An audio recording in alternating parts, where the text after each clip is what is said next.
All right. Welcome back, everyone, to our water fluoridation investigation. Yesterday I was reading up on the sugar industry and some of the evil things that they do to us. And I came across an article that was published yesterday describing how the sugar industry influenced America to fluoridate their drinking water and how did they do that. Now, I've told you guys in the past that I wanted to go over the history of water fluoridation because for some people, if you understand the history of water fluoridation, then everything seems to make sense to you, right?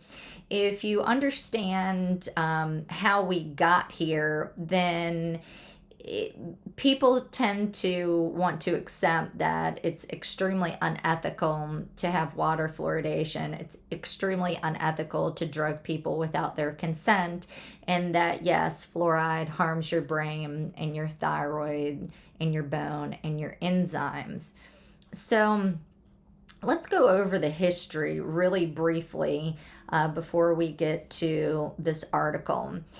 Who were some of the major players? So you had the Manhattan Project. So when they were making the atomic bomb, they needed fluoride for that project. And what was happening is the workers that were producing the fluoride were getting very sick and their teeth were falling out. Now, this was kind of a problem for the project, the Manhattan Project. And so they actually started putting fluoride in the drinking water as an experiment to see what it would do to the citizens. This came out later, and it was a big scandal to those that knew what was going on. Who else was involved? We have Alcoa. Now, when it comes to Alcoa, they make aluminum, and you need fluoride in the production in order to produce aluminum. And the fluoride was going into the air, it was going into the water, and harming the people and harming the animals. So they were getting sued, and they had an incentive to evade lawsuit. And so they were one of the major players to say, no, the fluoride that's killing your animals and harming you, that's actually a good thing. The fluoride is a good thing. And so they managed to kind of persuade people to start putting fluoride in your drinking water, because the major guy, one of the head honchos at Alcoa, he also worked in the public health service, and the public health service is the primary agency that has shaped water fluoridation in the United States of America. Okay, so the third major player is the fertilizer industry. And how are they involved? So when you need a phosphate, I believe. Fluoride is a waste byproduct of that. And again, this is an extremely hazardous waste byproduct that comes from the fertilizer industry. It was going into the air and the water, and the EPA put the kibosh to it and said, no, you need to stop this. So what the fertilizer industry did is they installed things like wet scrubbers in order to capture the dangerous fluoride. And essentially what they did was they recycled it, and then they sell it to folks such as the Henrico County government, as well as the city of Richmond. Now we have the dental industry. So, how are they involved? Well, years ago, there was discussion to have universal dental care. Now, this was a big problem for the dentists because they felt like it would cut into their profits, which it probably would have cut into their profits. So, they needed to figure out a way how to wiggle out of universal dental care. And they saw, what Alcoa did, kind of trying to spin fluoride as being something that is healthy for you and prevents cavities. And so what they did was the dental industry managed to convince everyone, no, you don't need universal dental care. What you need is hydrofluorosilic acid put into your drinking water, and sodium fluoride put into your drinking water. Now, it's important to note there's no such thing as a fluoride deficiency. Okay, fluoride is not an essential nutrient. There's no such thing as a hydrofluorosilic acid deficiency. There's no such thing as a sodium fluoride deficiency. So when these chemicals are going into the drinking water, you are drugged against your will without your consent, and they're harming your brain and your thyroid and your bones. And so the dental industry, they were perfectly happy to sacrifice health for profits, basically, right? Because Americans, we don't have universal dental care. What do we have? We have fluoride in our drinking water, is what we have. Now, who else was involved? We have the sugar industry, of course. So this is what started this whole conversation today. And the sugar industry needed to evade culpability for damaging people's teeth. So everyone knows that sugar rots your teeth, right? Why? Because sugar feeds the bacteria in your mouth, and those bacteria then cause cavities in your mouth, or what's known as dental caries. So the dental industry and the sugar industry, they don't want to talk about having the proper type of bacteria in your mouth. Instead, they would like to convince you that you're suffering from a hydrofluorosilic acid deficiency, right? Because what that does is it deflects culpability, right? They're trying to escape culpability. The dental industry and the sugar industry, they don't want to be culpable. The sugar industry doesn't want you to know that it's the foods that you're consuming that's a problem for your health. They want to say, no, it's not sugar's not the problem. You're just lacking hydrofluorosilic acid, a waste byproduct that comes from the aluminum and fertilizer industry. So let me show you a few documents that I've pulled up to support what I'm saying. And I encourage you to go back and read all of this information for yourself. I will put links in at the bottom of this video. So let's jump into this. Okay, so first we have the atomic bomb. So this article comes from the Fluoride Action Network, and it says fluoride teeth and the atomic bomb. The information was given to the Fluoride Action Network by Chris Bryson and Joel Griffiths. This is very long, so I encourage you to go back and read the whole thing. We're just going to skip to the bottom. This is what I wanted to show you. So workers in factory were producing fluoride for the atomic bomb. And the workers, they were getting harmed by this. So like I said, one of the experiments that was conducted was they put fluoride in the drinking water and performed an experiment. I believe, if my memory serves me right, the public was not aware of this little experiment that was being conducted on them. Now, what happened to these men in reality? So there was a secret document, and the secret version reports that most of the men had no teeth left. The published version reports only that the men had fewer cavities. Okay, there's a big difference between having no teeth left and having fewer cavities. Okay. Next point. The secret version says the men had to wear rubber boots because the fluoride fumes disintegrated the nails in their shoes. It's because it eats away at everything, concrete, metal.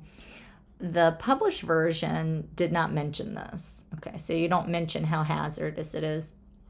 The waterworks operators in Richmond and in Henrico, they know how dangerous fluoride is. They know firsthand this stuff is deadly.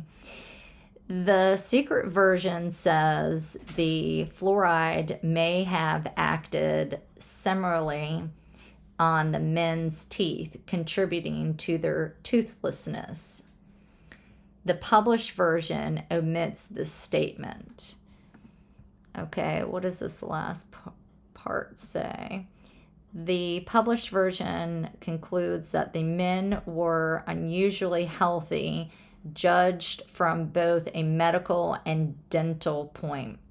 So as you can see, clearly they lied about this. If you are not familiar with fluoride's involvement in the atomic bomb, I encourage you to look into this. It was extremely disturbing. Okay, what was the next document? Here we go. So this comes from Saving Iceland. Hand in hand, aluminum smelters and fluoride pollution.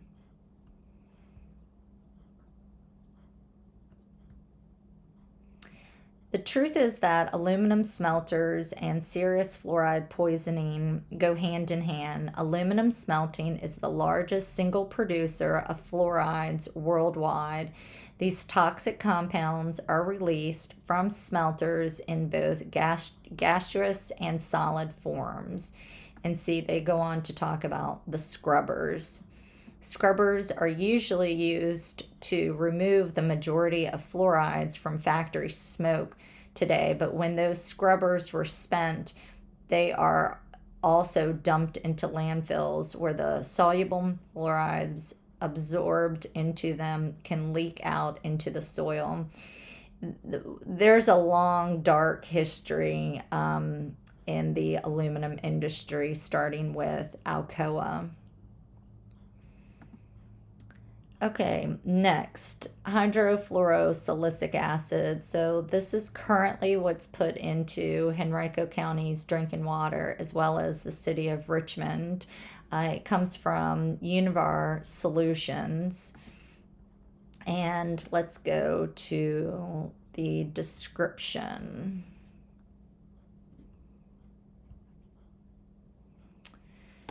Okay, we're right here, offering you a reliable supply of hydrofluorosilic acid. In the county of Henrico and the city of Richmond, they used to put sodium fluoride in the drinking water, but that became a little bit more expensive, so they switched over to hydrofluorosilic acid. A lot of waterworks across the U.S. still put hydrofluorosilic acid. Basically, the sodium fluoride is a dry powder, and hydrofluorosilic acid is liquid. So we have here, today, hydrofluorosilic acid is one of the most commonly used fluoridation methods for treating drinking water. Now, they're not putting it in the water to treat the water. They're putting it in the water to treat the person, remember? And they claim that it's going to prevent you from getting cavities, which we all know so many people who drink fluoridated water and they still have cavities. So, come on. As a water supplier, you require the chemicals and support to ensure your water supply meets the health and environmental regulations set by your state or municipality. They go on to say that Univar Solutions is one of the largest suppliers of hydrofluorosilic acid in the United States, with more than 120 locations throughout the nation. Our offering includes both fertilizer-based phosphate produced as a byproduct during the processing of phosphates, as well as high purity hydrofluorosilic acid created as a byproduct during the processing of high purity quartz.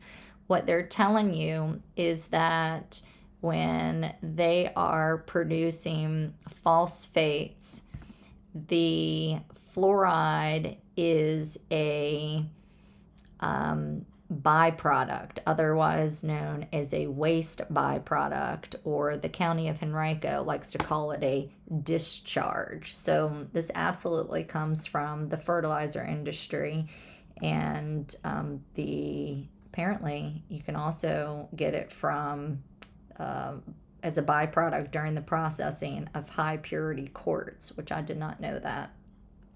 So if you don't believe me, then I encourage you to go look at Henrico's annual water quality report. Let's take a look at that together.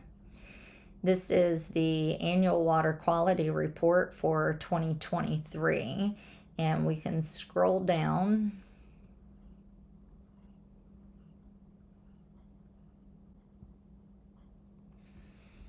All right, so down here you see the word fluoride. Now, sometimes people spell the word fluoride wrong. So if you don't see it on a water quality report, literally go down and look at it, because sometimes it's misspelled.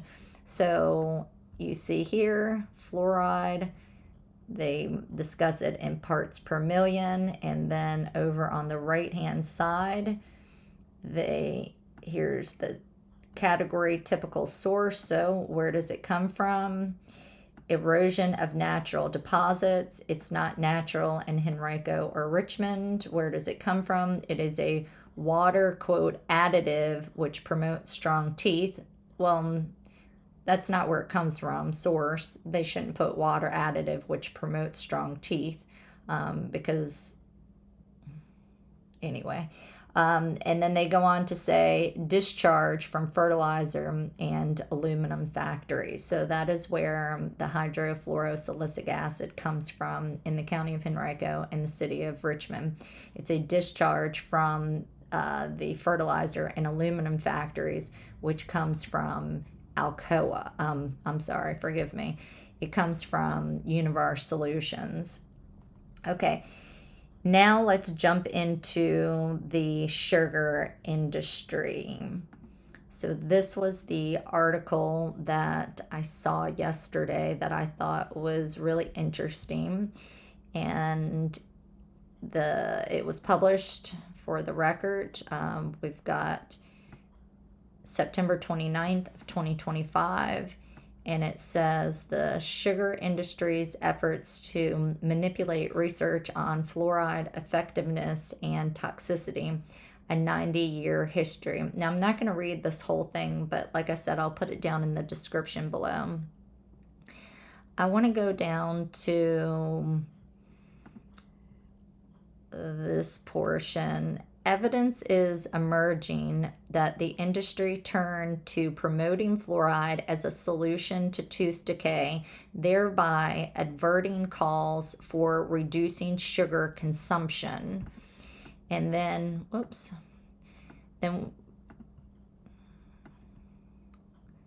here we go.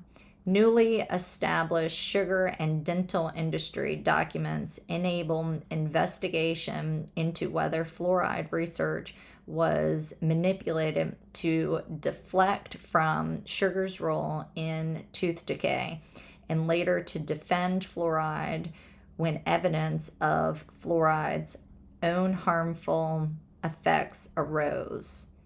Newly accessible sugar and dental industry documents enable an investigation into whether research fluoride research was manipulated to deflect from sugar's role in tooth decay, and later to defend fluoride when evidence of fluoride's own harmful effects rose.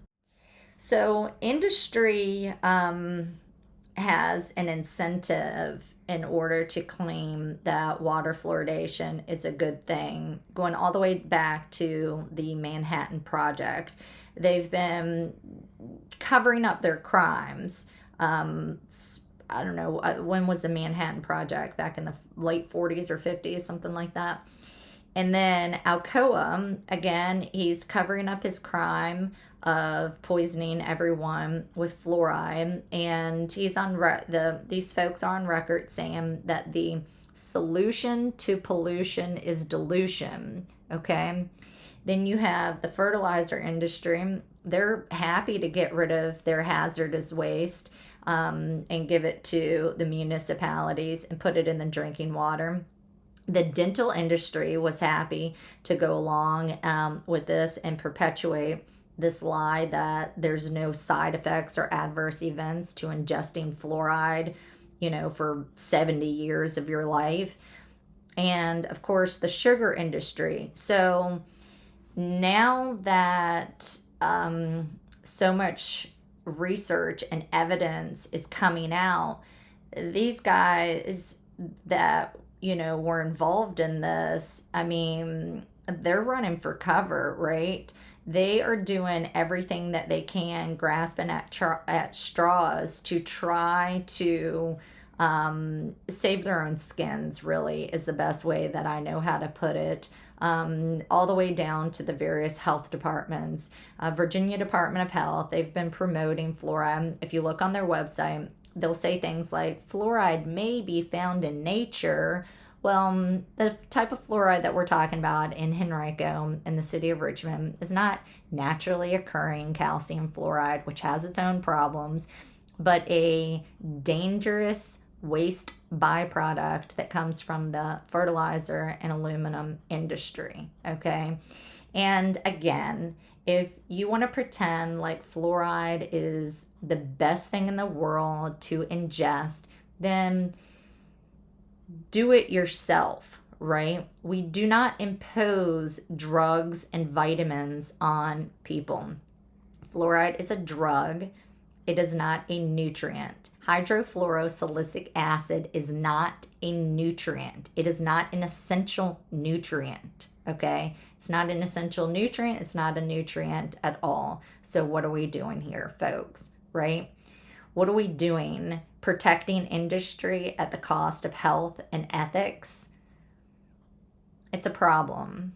And I would encourage people to get off this bandwagon because the legal landscape is changing, and I'm a pretty good predictor of these things, and I can see in the next 10 to 15 years people getting locked up for this who go along with it. I don't know how else to put it. I don't know. I can't soften it. In the beginning, it'll just get removed out of the drinking water. But over, time, there's going to be citizens that are going to get together and form class action lawsuits. And the counties and the cities that are going to be extremely vulnerable are the counties and cities that knew that this was a problem and they continued to do it anyway. Henrico County has been presented with the science and the evidence, and so they know it's a problem, and yet they continue to do it anyway.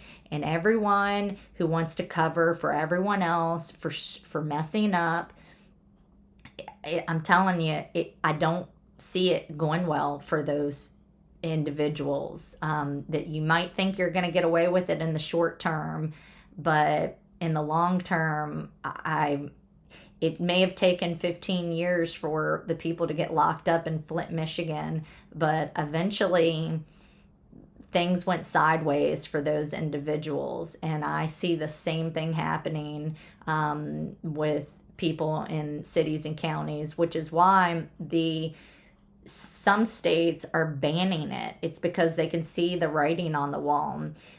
Folks like the town of Timberville and Luray in Virginia, they see the writing on the wall and they're getting it out. So, you know, they don't want the liability. When you know it's a problem and you do it anyway, that is called willful disregard, and we lock up people for that in America.